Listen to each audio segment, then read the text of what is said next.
Some towns bury their dead, others bury the truth. The first thing the bounty hunter noticed about Hollow Creek wasn't the silence. It was the pretending. No dogs barked. No children laughed. No one argued outside the saloon. The town moved carefully, like every step had been rehearsed, like they were afraid to disturb something. Already listening, he had ridden through dozens of towns across the West.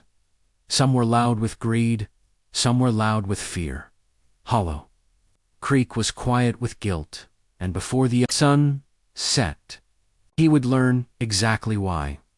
His name was Nathan Crowe. Most men called him Crowe because of the coat lawn, black and always still, even in the wind. He rode into Hollow Creek just after midday. The sky hung pale and empty above him. No clouds. No shade. The wooden sign at the edge of town creaked softly. Hollow Creek founded 1868 underneath. Someone had scratched something into the wood long ago. It had been scraped away, but not cleanly. Crowe's eyes lingered there for a moment before he nudged his horse forward. The town watched him arrive. They always did. A stranger meant trouble or money. Sometimes both. He dismounted in front of the saloon, tied the reins, adjusted the rifle on his back. The saloon doors swung open before he even touched them. Inside, conversations died. Crowe stepped in slowly. The air smelled like cheap whiskey and something older, something damped. The bartender wiped a glass that didn't need wiping. "What brings you here?" the man asked, without looking up. "Information," Crowe replied. "About?" Crowe studied the room. Faces turned away too quickly. Daniel Pike. The pause too long. The bartender's hand stopped moving. "Don't know him," he said. Crowe nodded once. "He was hanged here," Crowe continued calmly. 3 months ago, charged with murdering a rancher named Thomas Bell. Silence stretched tight. A man at a table stood abruptly and left. The bartender finally looked up. "You're mistaken." Crowe's eyes were cold. "Am I?" There was no hanging. Crowe reached into his coat and placed a folded poster on the bar. "Wanted Daniel Pike, dead. ORALIV. Stamped across the bottom. Executed, Hollow CR. Bartender stared at it, then slowly pushed it back. "You should leave." Crowe didn't move. "I collect bounties," he said. "Dead men don't bother me." The bartender leaned closer.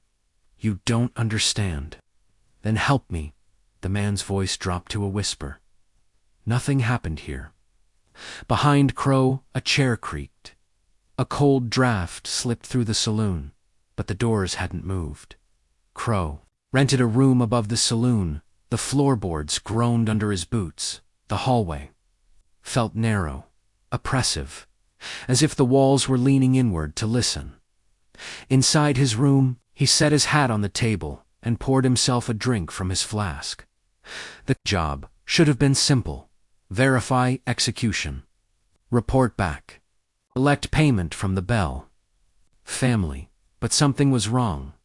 Towns lie, but they don't usually lie together.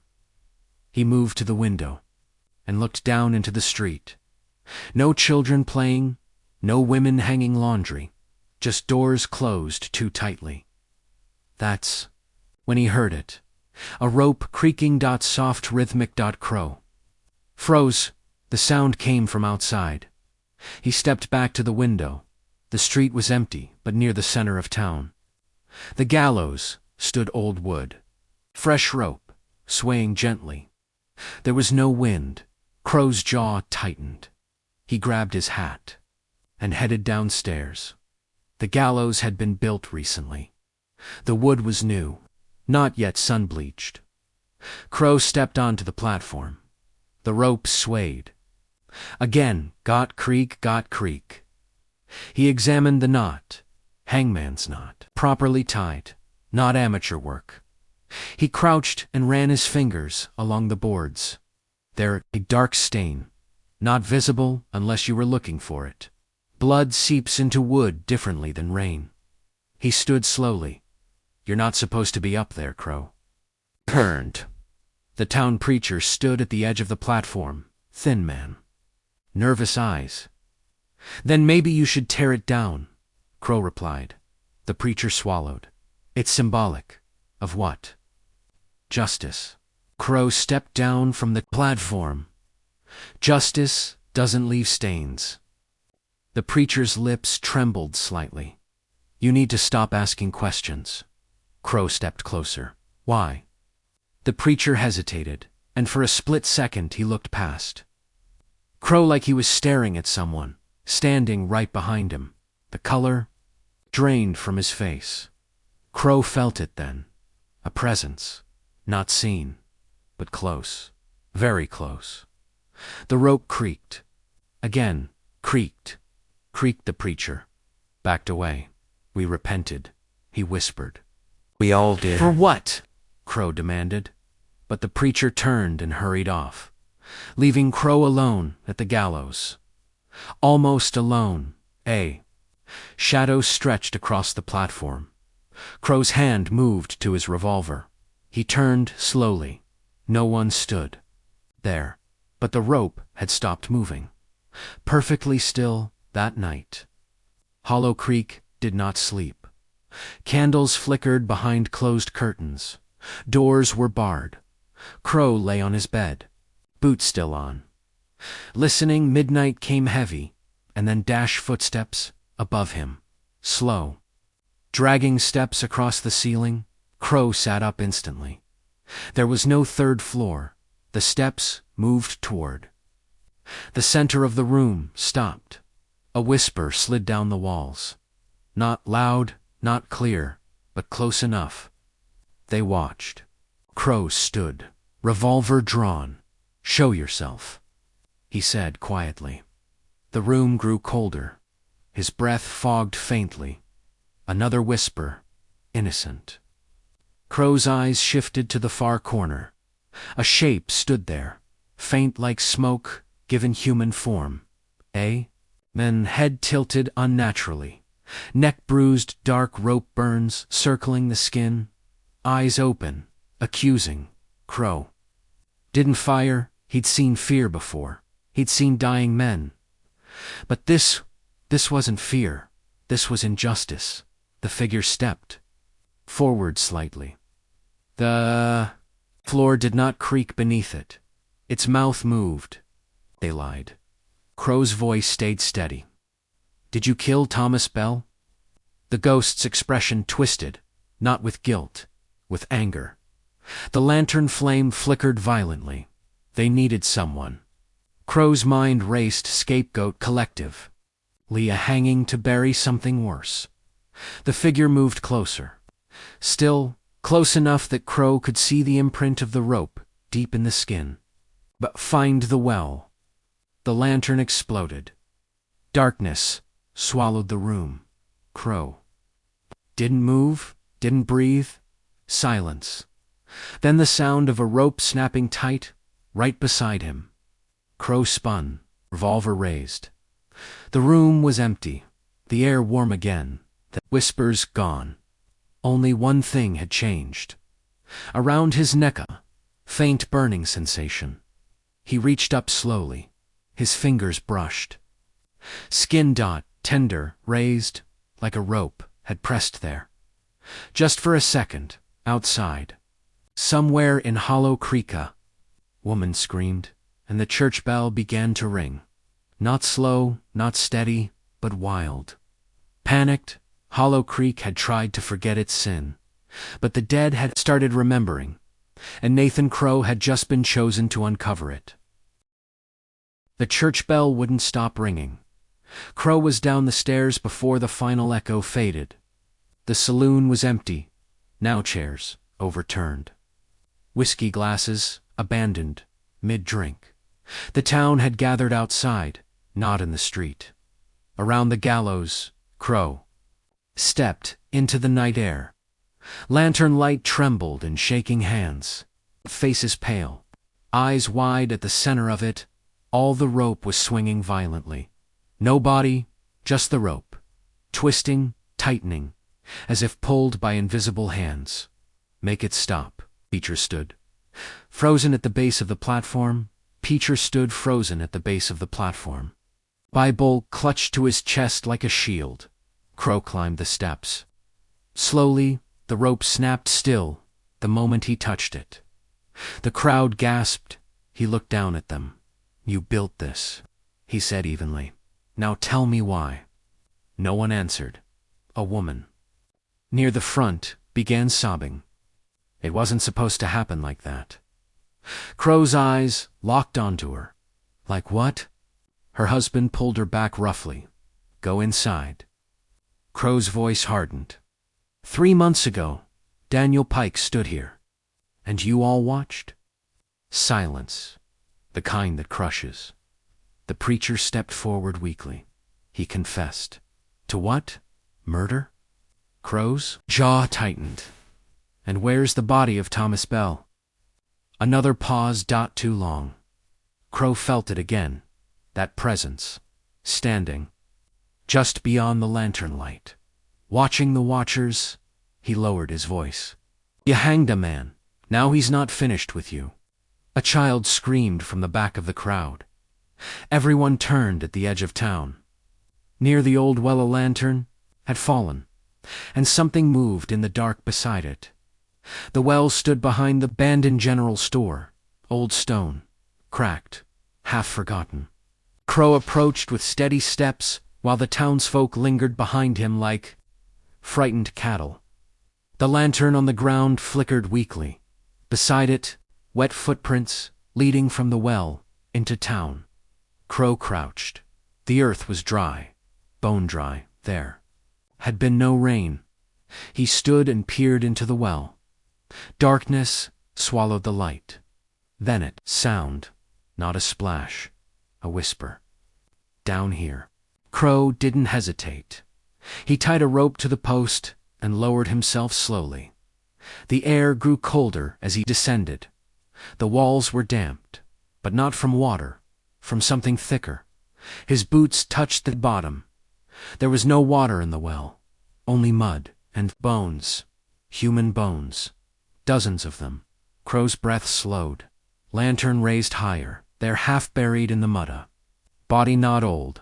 Thomas Bell, or what was left of him. Throat cut, hands bound, execution style.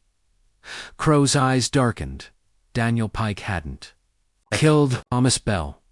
Thomas Bell had been killed. And hidden, the hanging wasn't justice. It was a cover. A confession forced to silence something worse. The whisper returned. They needed blood. Crowe looked toward the shadowed corner of the well. Daniel Pike stood. There, not solid, not fully formed, but clear enough. His head no longer tilted, his eyes no longer wild. Only grief. You were innocent, Crowe said quietly. The ghosts nodded once. They all knew. Crowe's mind sharpened. Collective guilt. Every single one of them had chosen the lie. Not just the preacher, not just the sheriff, all of them. He climbed back up slowly, and when he reached the surface, the town was waiting. Crowe faced them with mud on his boots. There's a body in the well, he said. Gasps rippled through the crowd. You buried Thomas Bell. The preacher collapsed to his knees. It was an accident, someone shouted. Crowe's gaze snapped toward the voice. A rancher stepped forward, trembling. Bell found out about the drought fund. The money we were supposed to send east for aid. Crowe listened silently. We used it, the rancher continued, to save our farms, to save our homes. And Bell threatened to report you, Crowe said. The rancher nodded. It got heated. He fell. Crowe's eyes turned cold. His throat didn't cut itself. Silence again. A woman stepped forward. Nouth, one who had cried earlier. It was my husband, she whispered. Bell grabbed me. He was drunk.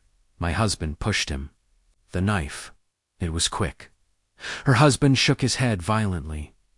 You don't have to say I'm tired, she snapped. Tired of pretending? Crowe studied them. And Daniel. Pike. The preacher answered this time. He was passing through. Stranger. No family. No roots. Easy to blame. We offered him money to confess, the preacher admitted. Said we'd let him go before the rope tightened. Crowe's stomach hardened. But someone pulled early, the woman whispered. Eyes shifted. All toward the former town sheriff, standing at the back. An older man, graybeard, hands shaking. He was going to talk. The old sheriff rasped. Saw it in his eyes. So you silenced him, Crowe said. The old man nodded slowly. The wind picked up the rope at the gallows. Began to sway again. Creak, creak dot, creak not. Violently this time. Not angry, just waiting. Crowe stepped aside. This isn't my judgment to pass. The town looked at him, confused. You chose your lie together, he continued. Now you choose what happens next. The ghost of Daniel Pike appeared behind the crowd. Not furious, not vengeful. Watching, waiting. The old sheriff stepped forward slowly. He removed his badge, dropped it in the dirt. I'll hang, he said quietly. The woman gasped. No, it was my hand, he said. My rope. Crowe studied Daniel Pike's spirit. The rope stopped moving. Still, but the ghost did not vanish. Fall, it whispered faintly. Crowe understood. It wasn't one man, he said firmly. It was all of you. Dawn came slow and gray. The entire town stood beneath the gallows. No one forced, no rope around any neck, just truth. One by one, they stepped forward. Confessions spoken. Aloud not to Crowe, not to the law, to the air, to the memory, to the man they had wronged, the preacher. Spoke the rancher, the woman. Even the children admitted they knew, that they'd heard, that they'd stayed. Silent, when the last voice faded. The wind stopped. Completely, Crowe looked toward the edge of town. Daniel Pike stood there in the early light. No rope marks now, no twisted neck, just a man, whole. He met Crowe's eyes, nodded once, and slowly faded into the morning sun. The rope at the gallows fell slack, never to move again. Crowe saddled his horse before noon. The town watched him leave, not with fear, not with hatred, but with something heavier. Memory, as he passed the town sign. He stopped briefly. The scratched-out mark beneath the name caught. His eye again, he pulled his knife. Carved for simple words beneath it. We remember what we died. Then, he wrote on. Hollow Creek would never be the same. Not because of a ghost, but because silence had finally been broken, and in the West confession is sometimes the only thing that keeps the dead from walking.